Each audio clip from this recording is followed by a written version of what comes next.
Assalamualaikum warahmatullahi wabarakatuh. Om Swastiastu, Namo Buddhaya, salam kebajikan, salam sejahtera bagi kita semua. Perkenalkan, nama saya Ria Ristiani, MPD, dosen tetap pada program studi pendidikan guru sekolah dasar, Fakultas Keguruan dan Ilmu Pendidikan, Universitas Cendrawasih. Video ini saya buat sebagai salah satu bentuk pemenuhan persyaratan sertifikasi dosen yang diselenggarakan oleh Kementerian Pendidikan Tinggi, Sains, dan Teknologi tahun 2026. Video ini bagian dari pernyataan diri dosen dalam unjuk kerja Tridharma Perguruan Tinggi atau biasa disebut dengan PDD UKT PT khususnya pada bidang pengajaran.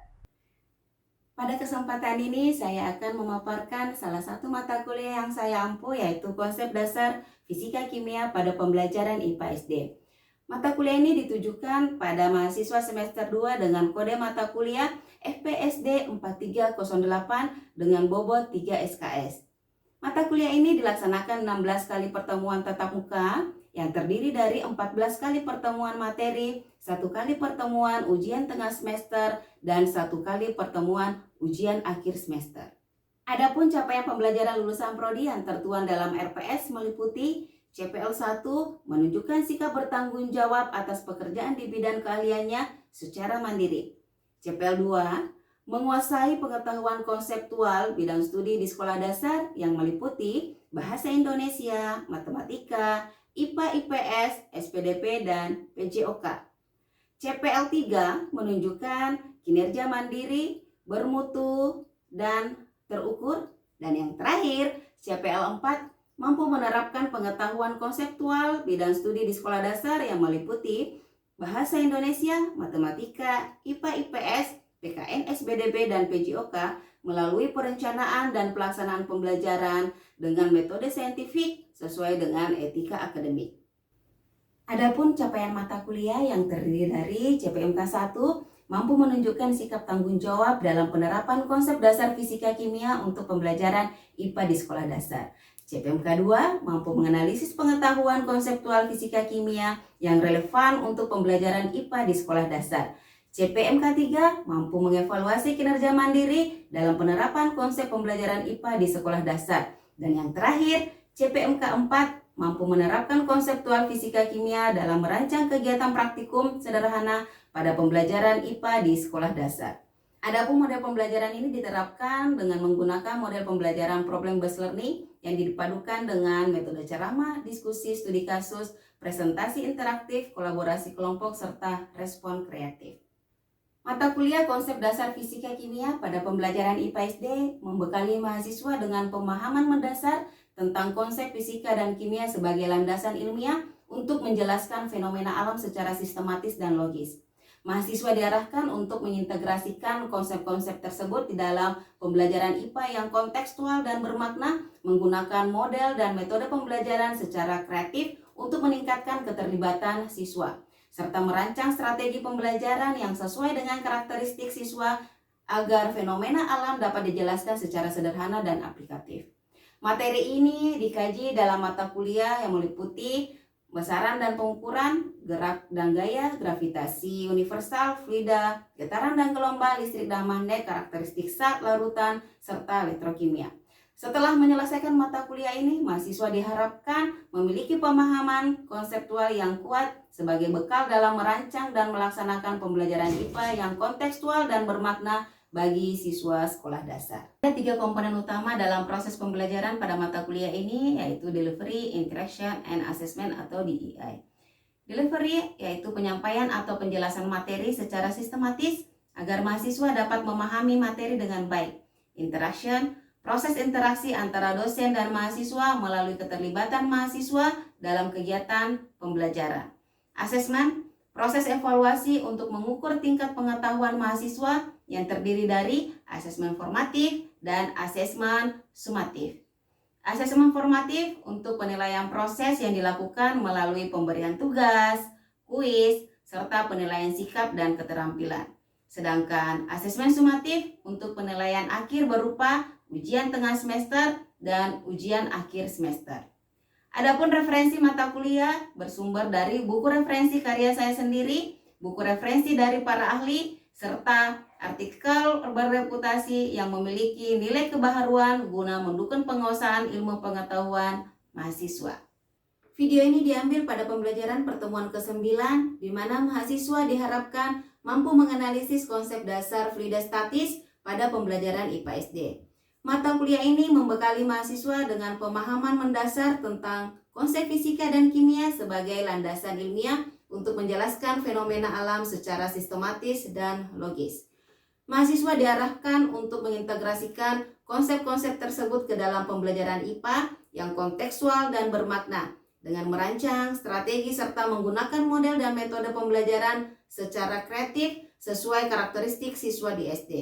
Sehingga fenomena alam dapat dijelaskan secara sederhana dan aplikatif. Melalui pemahaman konsep yang kuat ini, mahasiswa dibekali untuk tumbuh menjadi guru SD yang berkualitas, kompeten, dan mampu menghadirkan pembelajaran IPA yang bermakna bagi peserta didiknya. Semoga video pembelajaran ini dapat memberikan gambaran utuh mengenai interaksi kelas yang inspiratif, kolaboratif, dan berpusat pada mahasiswa, serta menjadi bahan pertimbangan yang baik dalam penilaian sertifikasi dosen ini. Berikut video pembelajarannya. Assalamualaikum warahmatullahi wabarakatuh. Selamat pagi semuanya. Pagi, Bu. Baik, bagaimana kabar kalian hari ini? Baik. Semua hadir? Hadir. Baik. Sebelum kita masuk, kita akan berdoa dulu ya, supaya pembelajaran kita lancar untuk hari ini. Siapa yang mau pimpin doa? Saya, Bu. Baik, silahkan. Baik, mari Ibu dan teman-teman kita bersatu dalam doa. Salam Maria, penuh rahmat, Tuhan sertamu, terpujilah Engkau di antara wanita, dan terpujilah buah tubuhmu Yesus. Santa Maria, Bunda Allah, doakanlah kami yang berdosa ini sekarang dan waktu kami mati. Amin. Terima kasih Aprida sudah memimpin doa kita. Baik, untuk hari ini kita sudah masuk pada pertemuan ke-9. Untuk pertemuan ke-9 materinya adalah fluida. Ya. Sebelumnya pertemuan terakhir materinya apa? Gaya. Materi gaya. Nah, sebelum masuk pada pembelajaran materi fluida, sebelum Ibu menjelaskan materi, Ibu akan sampaikan beberapa tujuan pembelajaran yang harus kita capai untuk hari ini, khususnya materi fluida. Adapun sub CPMK yaitu menganalisis konsep dasar fluida statis dan dinamis untuk pembelajaran IPA SD. Ya, adapun tujuan pembelajaran untuk hari ini yaitu mahasiswa mampu menjelaskan definisi dari fluida statis. Yang kedua, mahasiswa mampu mendeskripsikan konsep tekanan hidrostatis. Yang ketiga, yaitu mahasiswa mampu menjelaskan hukum Pascal dan contoh penerapannya dalam kehidupan sehari-hari. Dan yang terakhir, yang keempat adalah mahasiswa mampu menganalisis konsep hukum Archimedes dalam pembelajaran IPA SD. Nah, ini yang harus kita capai pada pembelajaran kali ini. Nah, selanjutnya, sebelum masuk ke materi, Ibu tanya dulu. Ada yang suka berenang nggak? Ada, Bu. Semua pintar berenang kah tidak? Tidak. Ada yang tidak pintar berenang? Ada. Siapa coba? Saya. Gak apa-apa nih, kamu nggak pintar berenang. Iya, cuma bisa gaya batu. Dalam arti kata gaya batu masuk air langsung tenggelam. Oke. Bagi yang pintar berenang, apa yang kalian rasakan pada saat Anda berenang dengan beberapa meter dalam air? Ibu, kalau saya tuh pasti nanti telinga saya terasa sakit, Ibu, kalau terlalu dalam berenangnya. Saya, Bu, Ya, kalau saya susah bernapas, Ibu. susah bernapas. Jadi berdasarkan dari jawaban teman tadi bahwa pada saat mereka berenang dengan beberapa kedalaman di air, ya, mereka merasakan ada yang telinganya sakit, ada yang sulit bernapas. Coba kalian perhatikan gambar yang ada di slide ini. Mengapa orang yang menyelam ini dia menggunakan alat bantu khusus? Ada yang bisa jawab? Mungkin tekanannya terlalu besar, Ibu, jadi butuh alat bantu khusus. Oke, jawabannya sangat tepat. Jika dia tidak menggunakan alat bantu khusus, maka seseorang penyelam itu akan mengalami kesulitan di dalam penyelaman hari ini itu ada 3, yaitu tekanan hidrostatis, hukum Pascal, dan hukum Archimedes. Nah, ketiga materi ini yang akan kita pelajari untuk mencapai tujuan pembelajaran kita yang Ibu sudah sebutkan di awal tadi. Nah, sebelumnya, sebelum masuk ke materi, Ibu akan membagi ke dalam 3 kelompok, yaitu yang ini adalah kelompok 1, tekanan hidrostatis, yang ini kelompok 2, yaitu kelompok hukum Pascal, dan ini kelompok 3, yaitu kelompok Archimedes. Nah, yang pertama, ya, untuk yang pertama kita masuk pada tekanan hidrostatis. Nah, untuk tekanan hidrostatis ini itu apa? Ya, tekanan hidrostatis adalah tekanan yang diakibatkan oleh gaya yang ada pada zat cair terhadap suatu luas bidang tekan pada kedalaman tertentu. Jadi untuk tekanan hidrostatis ini dipengaruhi oleh besarnya gaya, ya, kemudian dipengaruhi oleh kedalaman. Ini dapat kita lihat misalkan contohnya yang ada di air ini. Nah, besarnya tekanan hidrostatis itu dipengaruhi oleh ketinggiannya, ya. Ketinggian dalam arti kata kedalaman. Misal tekanan yang dialami oleh ikan ini itu berbeda jika dia berada di bagian dasar atau berada di bagian permukaan, karena itu dipengaruhi oleh kedalaman. Kedalamannya bisa dilihat dari sini posisinya seperti apa, ya. Ini semakin dalam maka nanti juga tekanannya semakin besar. Oke. Misalkan Ibu ada 2 buah wadah, ada gelas nih, misalkan ada gelas. Gelas kanan itu berisi air biasa. Gelas yang kiri itu berisi air yang sudah dicampurkan dengan garam, misalkan 1 sendok garam. Kemudian Ibu masukkan masing-masing telur, 1 buah telur, kira-kira kondisinya seperti apa? Posisi di bagian A yang air biasa, telurnya tenggelam atau melayang? Tenggelam. Di posisi telur bagian kiri saya, apakah telurnya tenggelam atau melayang? Melayang. Nah, itu kenapa? Karena tekanan? Karena massa jenis. Oke, jadi yang mempengaruhi itu adalah massa jenis. Walaupun massanya sama, volumenya sama, misalkan nih volume airnya sama, tapi kalau massa jenis zat cairnya berbeda, itu mempengaruhi besarnya tekanan. Ya, bisa dilihat dari sini. Ya. Nah, ini rumusnya. Untuk tekanan hidrostatis itu sendiri, P sama dengan Rho dikali dengan H dikali dengan G. P ini adalah tekanan hidrostatis. Yang ini adalah massa jenis zat cairnya, ya. Kemudian ini kedalamannya. Nah, nanti kedalamannya itu dihitung dari mana? Apakah dari permukaan sampai dengan ikannya, ataukah dari ikan ke dasarnya? Itu yang nanti harus Anda perhatikan, jangan sampai salah ya. Kemudian G ini itu adalah percepatan gravitasi bumi. Jadi saya ulang kembali, tekanan hidrostatis persamanya adalah P sama dengan Rho dikali dengan G dikali dengan H. Nah, ini ada satu contoh. Coba perhatikan contoh soal ini. Ini wadahnya tingginya adalah 140 cm. Kemudian ikannya dia berada 60 cm dari dasar wadah. Massa jenis air itu adalah 1000 kg meter kubik. Percepatan gravitasinya adalah 10 meter per second kuadrat. Maka berapakah besar tekanan hidrostatisnya? Nah, ini perhatikan ya. Ini hati-hati apakah kita menggunakan ketinggian ini atau yang 60 cm, ataukah yang kita gunakan itu adalah ketinggian dari permukaan sampai dengan ikannya. Nah, coba kita perhatikan. Nah, untuk ketinggian yang kita gunakan itu adalah ketinggian dari permukaan hingga ke ikan. Berarti caranya adalah 140 cm dikurang dengan 60, maka ketinggian ikannya ini ada berapa? Berapa? 80 cm. 80 cm.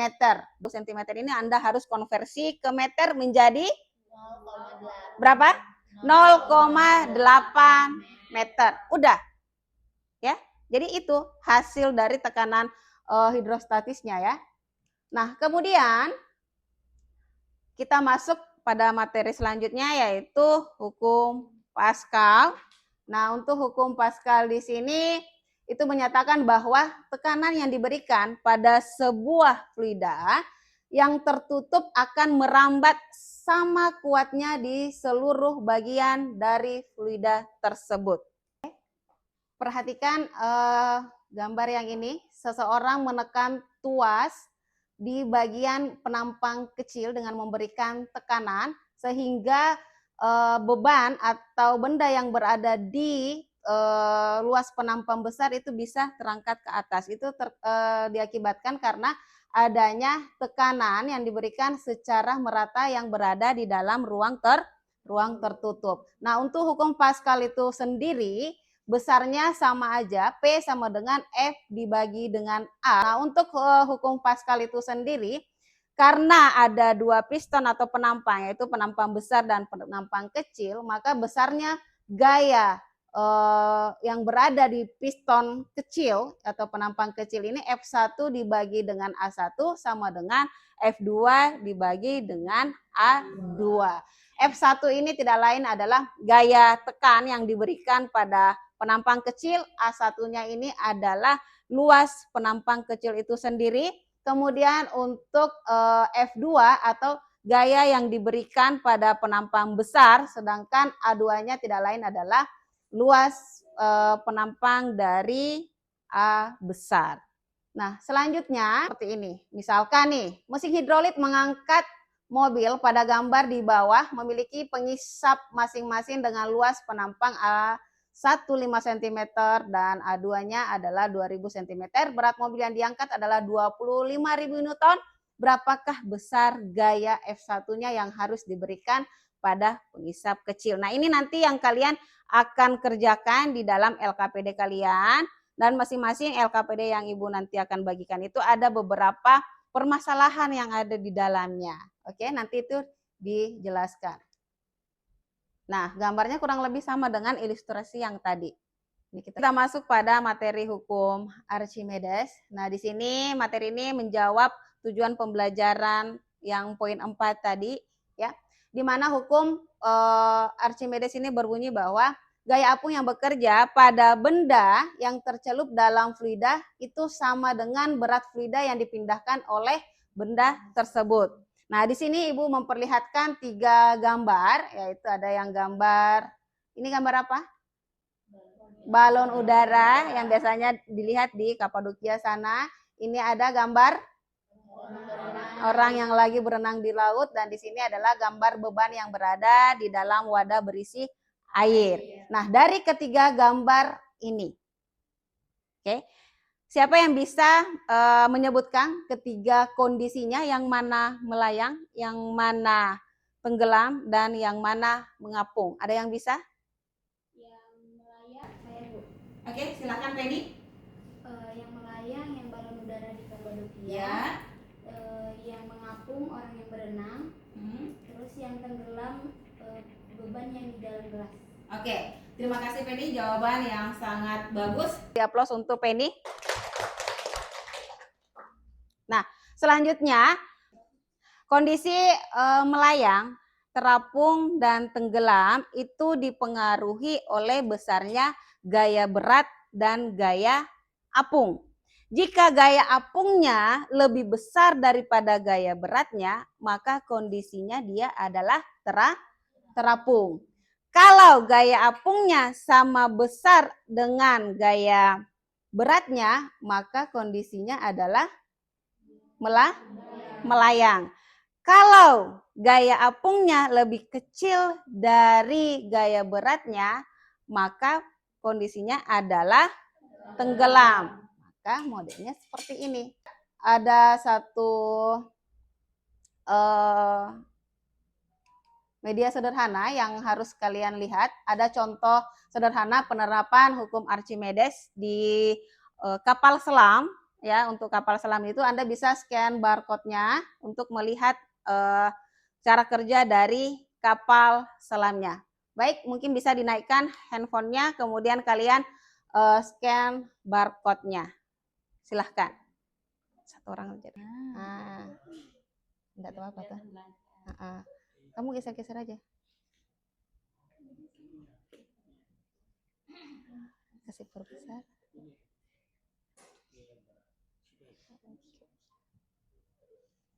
Oke, jadi dapat ya. Oke, sudah. Udah, itu aja. Posisi yang terakhir yaitu tenggelam jika besar gaya apungnya ini lebih kecil dibanding dengan besar gaya beratnya, maka posisinya berada di bawah. Nah, ketiga kondisi terapung, melayan, dan tenggelam ini itu masuk di dalam hukum Archimedes. Nah, ada beberapa pertanyaan yang harus kalian jawab. Tadi pertanyaan yang di awal, beberapa permasalahan itu yang harus kalian jawab di dalam LKPD. Silahkan kalian kerjakan, Ibu akan membagikan masing-masing pada tiap kelompok. Yaitu, baik, Ibu akan memberikan waktu 15 menit untuk menjawab atau mengerjakan LKM yang Ibu sudah bagikan. Masing-masing untuk LKM ini pada kelompok 1 itu khusus membahas terkait tekanan hidrostatis. Jadi tadi ada beberapa pertanyaan, permasalahan yang harus kalian pecahkan di situ. Silahkan Anda kerjakan. Begitupun untuk kelompok 2 dan kelompok 3. Kelompok 2 terkait hukum Pascalnya tadi, dan untuk kelompok 3 terkait dengan hukum Archimedesnya. Jadi silahkan 15 menit kalian waktu pengerjaannya.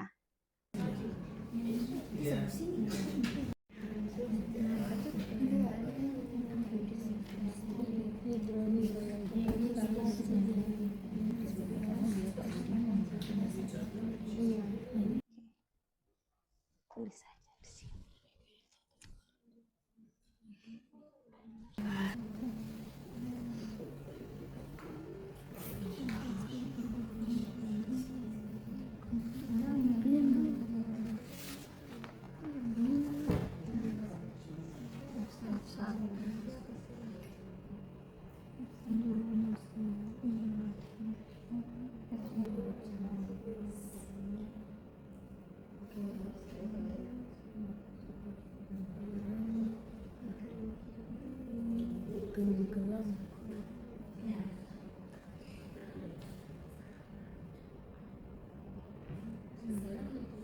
Sudah cukup waktunya untuk kalian mengerjakan LKPD-nya. Sekarang Ibu memberikan untuk tiap kelompok mempresentasikan hasil kerja kalian atau hasil diskusi kalian.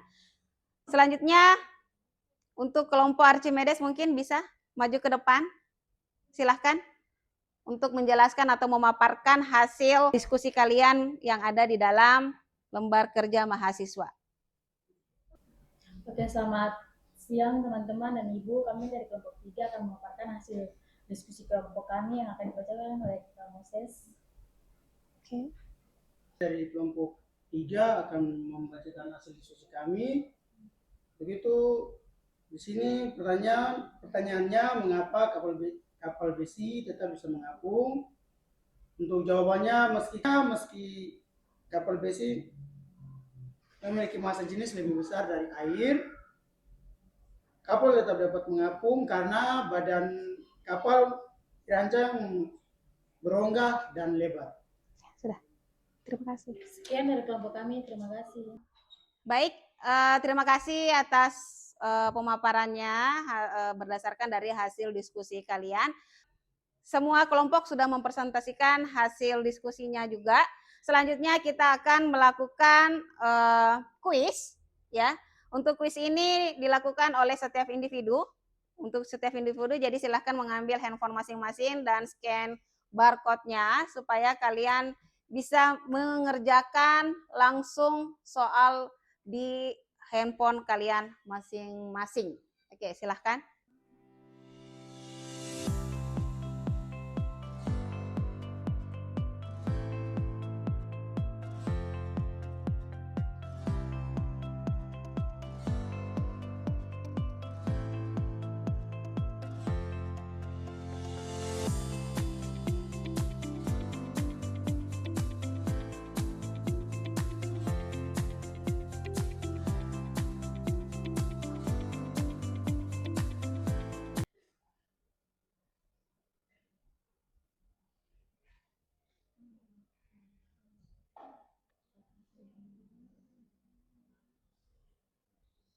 Baik, semuanya sudah mengerjakan soal kuisnya? Sudah, Ibu. Hasilnya sudah langsung Anda bisa lihat ya di HP masing-masing tadi. Ada yang benar semua nggak? Ada Ibu saya. Benar semua? Wow, luar biasa ya. Ada yang salah 2? Fiona. Oke, selanjutnya yang lain? Salah 1. Ada yang salah semua nggak? Tidak ada ya? Oke, baik. Tujuan dari Ibu memberikan kuis tadi itu mau mengecek sejauh mana Anda memahami materi yang Ibu sudah jelaskan tadi.